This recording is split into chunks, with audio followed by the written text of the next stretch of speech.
Al cierre con Andrés Mompotes. Saludos a todos, bienvenidos aquí a la Sala de Noticias del Tiempo, donde grabamos Al cierre, el podcast con el cual analizamos las causas y las consecuencias de los temas más importantes del día. Hoy, 26 de junio de 2018, vamos a hablar de cómo están las apuestas para la votación clave de la JEP en la plenaria del Senado y qué viene para los migrantes tras el respaldo del Tribunal Supremo de Estados Unidos al veto de Trump. Soy Andrés Mompotes, su director de Información del Tiempo. Comenzamos. La clave de las noticias. En el tema clave vamos a volver sobre la discusión nacional alrededor de la JEP, la Jurisdicción Especial para la Paz, la que define cómo se debe procesar y aplicar el procedimiento para juzgar a los responsables de los crímenes más importantes en el conflicto. Esa ley que regula el Código de Procedimiento de la JEP está hoy empantanada en el Congreso. Se decretaron sesiones extras para tratar de sacarla adelante y ya mañana, por decisión de Efraín Cepeda, presidente del Senado, se debe votar haya consenso o no haya consenso. Estamos con John Torres y Jorge Meléndez de la sección de Justicia y de Política respectivamente. Primero, Jorge, cuéntenos qué pasó hoy. Bueno, lo que pasó hoy es que hubo, digámoslo así, un principio de acuerdo y lo más importante es que se votó la ponencia de la iniciativa y fue aprobada. ¿Eso qué significa? Que mañana ya se va a votar ese proyecto. Como bien lo decías, Andrés, se hunda, no se hunda, con modificaciones, entonces ya se tomó la decisión. Mañana definitivamente se vota eso. En principio, por lo menos en el Congreso, en lo que resta de este periodo legislativo, mañana se acaba la película. Recordemos, John, ¿por qué es importante esta película? Pues la JEP es, como usted lo decía, Andrés, la nueva justicia transicional que se va a encargar de pues hacer justicia una vez más frente a los actores del conflicto que son responsables de los más graves crímenes cometidos en Colombia, tanto de los guerrilleros como de los militares y de los civiles que quieran llegar allí. Pero hay un problema muy grande porque en la última etapa, que requiere un reglamento, unas normas para empezar a funcionar, esto venía avanzando más o menos bien. Después de las elecciones, después de que elegimos presidente, el Centro Democrático se atravesó y no ha querido pues ceder para que en el último debate se le dé la bendición al Código de Procedimiento de la JEP. Y de alguna manera, sin esas reglas de procedimiento, es muy difícil que esta jurisdicción empiece a andar. Pero no fue solo el Centro Democrático, es que al lado del Centro Democrático llegaron otros que vieron que ahora el nuevo presidente es Iván Duque, que es del Centro Democrático, y empezaron todos a acomodarse. El mapa político cambió por cuenta de la victoria de Iván Duque. Pero recordemos también qué es lo que promulga el Centro Democrático. Está señalando que, por ejemplo, quiere que haya una sala especial que juzgue a los militares que están metidos en estos procesos. Sala que no quedó establecida en la primera ley y por lo tanto, dicen los juristas, incorporarla ahora podría generar un vicio de constitucionalidad. Pero además también están pidiendo aplazar y suspender los procesos para que no se presenten mientras se define esa sala los militares que ya se han ido presentando que son candidatos para la JEP. Esa es la otra discusión. Por el lado del gobierno, ¿qué ha dicho el gobierno?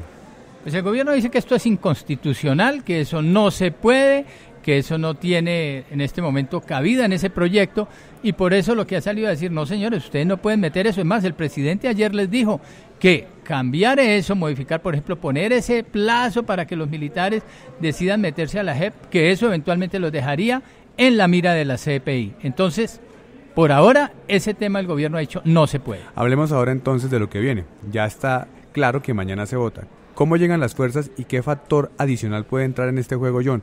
Estamos a la hora de grabar este podcast pendientes también de que la Corte Constitucional defina su postura sobre un tema clave de la JEP. Pues vea, Andrés, que en este, que es un tema que tiene mucho de jurídico, desafortunadamente han prevalecido posiciones políticas no siempre ajustadas a la realidad. Entonces, hasta hace una semana la posición del Centro Democrático, del presidente electo Duque, era que mientras la Corte Constitucional no diera su opinión sobre una de las leyes que tienen que ver con la JEP, que es una ley estatutaria, no se iba a votar el reglamento de la JEP. La semana pasada la Corte Constitucional le dice, qué pena con usted, pero esto no tiene nada que ver lo uno con lo otro. Le desmonta ese argumento y después entonces nos vemos con que hoy el impedimento para que se vote la JEP tiene que ver con unas gabelas de alguna manera para los militares. Esto puede tener un problema muy complejo y es que la Corte Penal Internacional, como ustedes lo dicen, está mirando muy de cerca a Colombia y el tema de los falsos positivos es uno de esos temas que está mirando. Si la JEP no arranca, eventualmente los militares podrían terminar de aquí a diciembre con algunas noticias según fuentes muy altas en la justicia colombiana. Lo que también va a jugar seguramente a favor de que mañana eventualmente se mueva el asunto de la JEP en el Congreso es que en este momento la Corte Constitucional está tomando decisiones y está tomando decisiones en varios sentidos. En uno primero seguramente le va a decir a la JEP: ustedes pueden empezar a trabajar incluso si no hubiera reglamento, no dándose su propio reglamento, sino ateniéndose a los códigos que ya existen. O sea, si eventualmente el Congreso no tomara la decisión, la Corte Constitucional le va a decir a la JEP: empieza a trabajar, no con que usted se dé sus propias reglas, sino mirando qué es lo que es el existe en temor de códigos algunos de los colombianos. que están señalando, que la JEP se pueda reglamentar a sí misma, sino que se podría evidentemente tomar unas normas, pero normas que ya existen ya en existen. otros códigos. O sea, de alguna manera vamos a ver a la Corte Constitucional una vez más salvando el embeleco de la política colombiana y metiendo como en orden a todo el mundo. Otra cosa muy importante es que la Corte está decidiendo temas puntuales de la extradición de Jesús Santrich y también le va a decir a la JEP: pilas, porque usted no puede tomar decisiones sobre las capturas, que eso era una atribución que pensaban tomarse, y también muy seguramente le va a decir a la JEP: usted solamente se puede pronunciar sobre lo que dice el acto legislativo y sobre las lo que dice la ley capturas quedarían estatutaria. en manos de la Fiscalía. Claro, la legalidad de la captura, que era algo que pretendía revisar la JEP. Y la otra cosa muy importante es que le va a decir: usted solamente puede pronunciarse sobre las fechas y con las pruebas que están en el expediente, no puede ponerse a practicar pruebas adicionales porque se supone que esas pruebas tienen toda la solidez judicial porque las dicta una autoridad judicial de un país. Mañana, Jorge, entonces, ¿cómo están las apuestas? Usted mencionaba al principio, no es tan claro que todos los partidos estén con unos o con otros. ¿Cómo se puede dividir mañana ese grupo de senadores a la hora de votar? Pues digamos que el Centro Democrático cierra filas, ellos iban uniditos, van todos. ¿Y son 20 más o menos? Sí, señor, en el Senado. Cambio Radical, la mayoría también está por este lado, los conservadores están divididos, los liberales no tienen claro cómo se van a acomodar mañana, los de la U también la mayoría pues están acompañando al gobierno. Hoy hubo un indicador de 38 que había votando, 37 votaron a favor de la ponencia, pero ya mañana toda la fuerza se va a mover. Mañana va a ser un choque verdadero, una puja muy dura entre el sector que acompaña al presidente electo, el Centro Democrático, es decir, y el que está con el gobierno del presidente Juan Manuel Santos. Mañana va a ser una medición de fuerzas muy dura en el Congreso y allá vamos a estar. Como para alquilar el barcón, Sí, así señor. estaremos muy pendientes. Vamos a llevar a John. Jorge y yo, muchas gracias. La cifra del día. Y en la cifra del día vamos a Estados Unidos porque les queremos compartir este dato que tiene que ver con una votación del Tribunal Supremo de ese país en relación con lo que se conoce como el veto migratorio del presidente Donald Trump. 5-4. 5-4 fueron lo que votaron los magistrados para darle la razón o para respaldar esta política polémica de Trump. Estamos con Eduard Soto, editor de Internacional del Tiempo. Eduard, ¿qué fue lo que pasó? Sí, Andrés, finalmente la fortuna le empezó a sonreír al presidente Donald Trump en el tema de inmigración luego de una semana terrible marcada por la separación de las familias y sus hijos, de las familias inmigrantes y sus hijos, y que finalmente tuvo que echar para atrás. Esta vez la Corte le dio la razón a la posición del presidente Trump en el sentido de que él puede imponer un veto migratorio, tiene la autoridad de imponer un veto migratorio para básicamente ciudadanos de 5 países: Libia, Irán, Somalia, Siria y Yemen, porque según él estos países cobijan en su territorio movimientos terroristas que eventualmente podrían atacar a Estados Unidos. Entonces, la nuez de la sentencia de la Corte Suprema de Justicia es que Trump sí tiene la autoridad para imponer este tipo de restricciones si hay de por medio un tema de seguridad nacional. Algo que muchos no creían, Eduardo, porque es una corte o un tribunal que defiende las libertades y la no discriminación, y vetar a unos países específicos o a toda su población por cuenta de algunos que puedan tener problemas de investigaciones de terrorismo es casi que entrar en esa discriminación general. Claro, ese era el argumento por el cual 2 veces se cayó la medida, porque estos países que acabamos de mencionar son países mayoritariamente musulmanes. Entonces se estaba asociando esta discriminación con el tema religioso. En ese sentido, la Corte Suprema dijo simplemente: no, esto no tiene que ver nada con religión, es un tema de seguridad nacional, y el presidente Trump y en adelante los presidentes que vengan tienen la autoridad de tomar este tipo de decisiones si hay de por medio un asunto de terrorismo, un asunto que pueda perturbar la seguridad nacional del país. Y finalmente se impuso la tendencia conservadora que está dominando en la Corte Suprema de Justicia por 5 contra 4 votos, como sí, usted lo acaba de mencionar. Eso explica la noticia, esa tendencia, pero la consecuencia usted la menciona y es muy importante recalcarla, y es que cualquier presidente ya tiene un antecedente jurídico para decidir este país no puede, o sus habitantes no pueden ingresar a Estados Unidos. Y hay un añadido, Andrés, ahí en esa colada también hay restricciones, no tan profundas como para los 5 países que acabamos de mencionar, pero sí hay ciertas restricciones para algunos ciudadanos. Entre ellos Venezuela. Sí, de Corea del Norte y algunos venezolanos que tienen que ver básicamente con las sanciones. Eso con Venezuela. No, eso viene dentro del paquete de las sanciones que ya había venido imponiendo Estados Unidos a ciertos funcionarios o a gentes relacionadas con el chavismo. Y en el caso de Norcorea también es un mecanismo de presión que ya se venía imponiendo desde septiembre del año pasado para presionar al régimen de Kim Jong-un de que diera un paso hacia unas negociaciones. ¿Es más selectivo en ese caso? Claro, lo que pasa es que esta decisión no atiende el momento actual de las relaciones entre Estados Unidos y Corea. Estamos hablando de un proceso que llegó a la Corte Suprema de Justicia de Estados Unidos hace ya bastantes meses, y en ese momento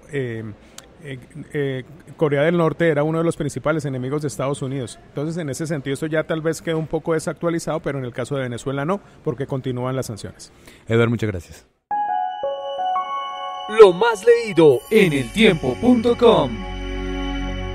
Y en el tema más leído les tenemos un caso muy particular que la gente está muy interesada de consultar en eltiempo.com. El título que tenemos es "Fui millonario, perdí toda mi plata y así salí de la quiebra". Hace parte de una serie de historias y crónicas que está publicando hace poco eltiempo.com, que está con el numeral "Cómo salí de", y esta es la tercera historia. Y la tercera historia cuenta cómo un colombiano que participó en el famoso programa "¿Quién quiere ser millonario?", por eso el título tiene que ver con eso, millonario entre comillas, obtiene un premio, gana ese premio, obviamente esperaba ganar más, pero al final es una historia que además de la anécdota tiene por detrás todo lo que implica el emprendimiento, las posibilidades del emprendimiento, cómo invertir bien, cómo persistir en el emprendimiento y cómo al final aprender de administración o de gerenciar proyectos de emprendimiento. Estamos con Diana Ravelo, especialista del tema en la sección de El Tiempo Digital, quien se consiguió la historia, y también con el autor de la historia, porque fue con él, Diana, que él finalmente tú lo guiaste para que la escribiera. Sí, pues de hecho esa es la esencia del cómo salí de. Nos dimos cuenta pues que tenemos muchos espacios donde escribimos los periodistas, pero muy pocos donde son los propios lectores los que nos pueden contar, y algo que nos hemos dado cuenta es que todas las personas tienen algo interesante de su vida que quieren que conozcamos. ¿Cómo encontraste entonces a Miguel como firma esta historia?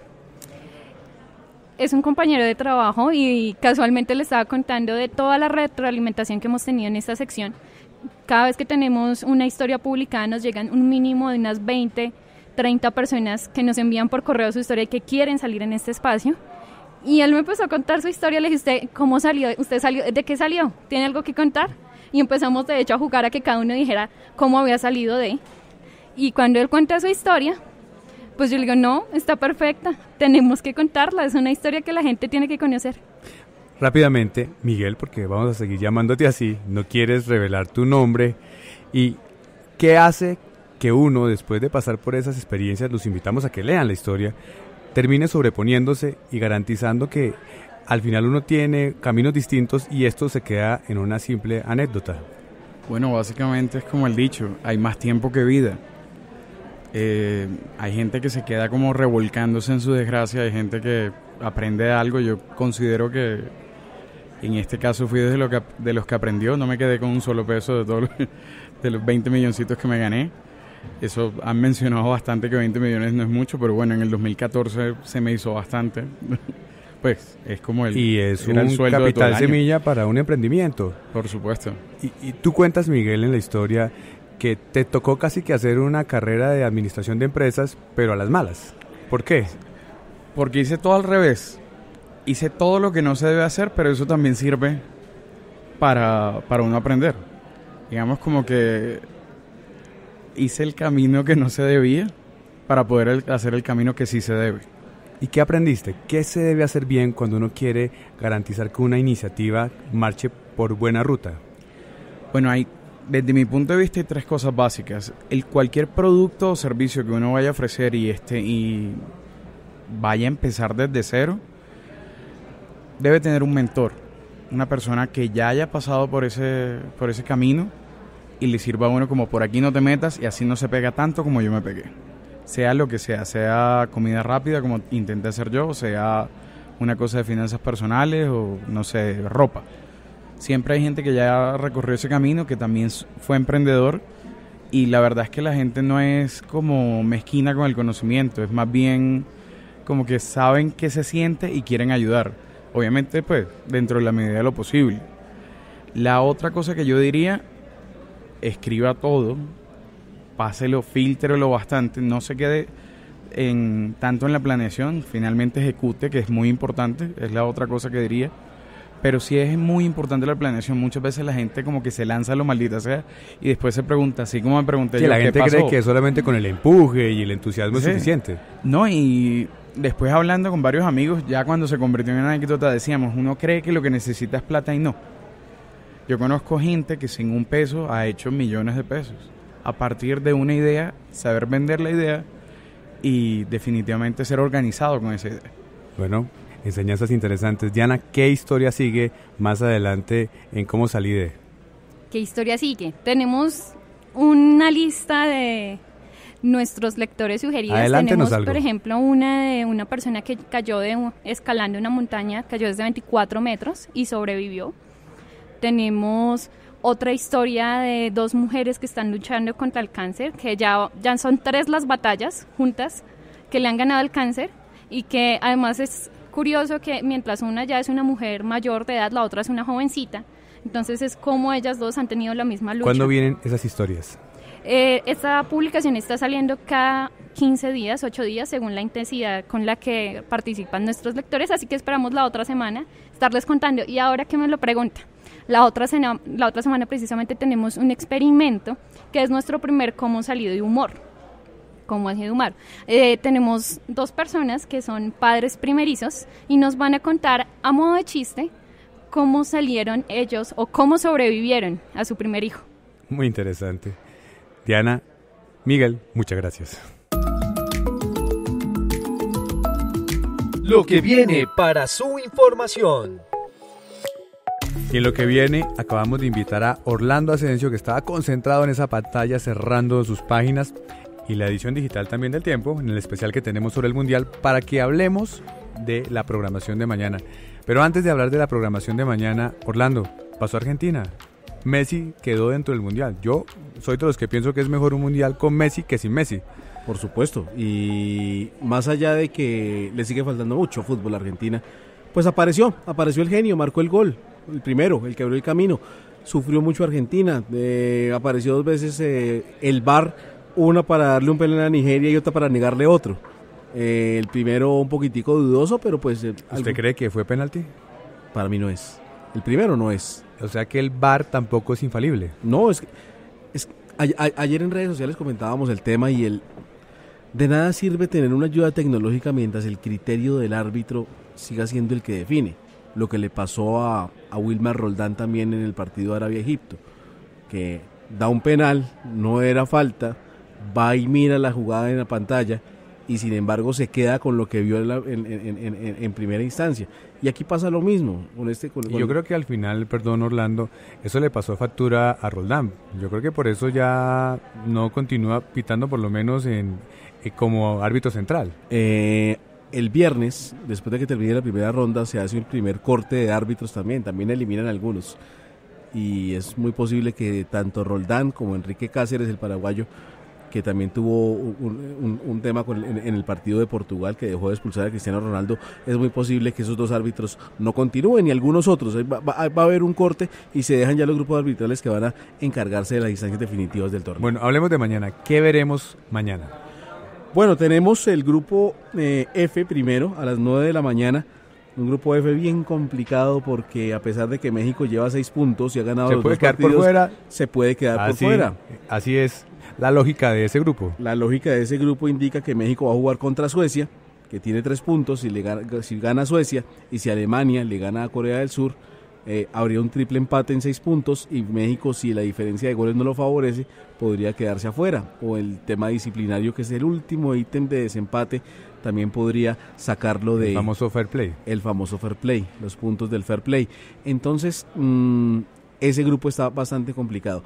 Y en la tarde vamos a tener el desenlace del grupo E, también muy apretado y con casi todos vivos. Me olvidé decir, en el grupo de México, Alemania y Suecia, también está vivo Corea del Sur, que podría pasar, a pesar de haber perdido los 2 primeros partidos, podría darse la siguiente circunstancia, que haya triple empate en 3 puntos y se defina por diferencia de goles, si es que México le gana a Suecia y se vaya con 9 puntos y Corea del Sur le gana a Alemania. Y como está este mundial, puede pasar cualquier cosa. Pero está muy interesante. ¿Y luego? Y a la 1 de la tarde tenemos el grupo de Brasil, que va a jugar frente a Serbia, y Suiza contra Costa Rica. Aquí tampoco hay ningún clasificado. Brasil entra como líder con 4 puntos, con un empate va a estar en la segunda ronda, pero una derrota le podría complicar el camino si es que Suiza también empata o le gana a Costa Rica, de manera que va a estar bien interesante esa definición del grupo E, también con 3 equipos peleando clasificación y con un Brasil que le ha costado muchísimo, a pesar de tener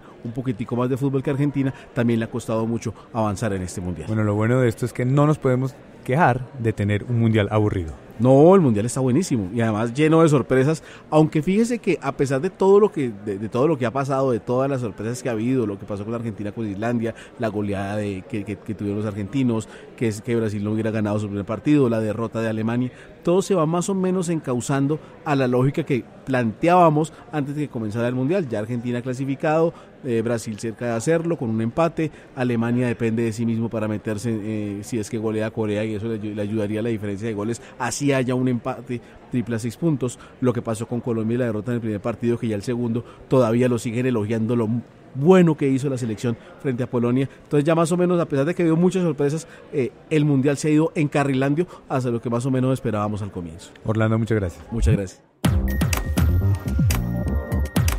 Terminamos este episodio de Al Cierre. Los invitamos a que nos acompañen mañana al finalizar la tarde aquí en eltiempo.com. Feliz descanso.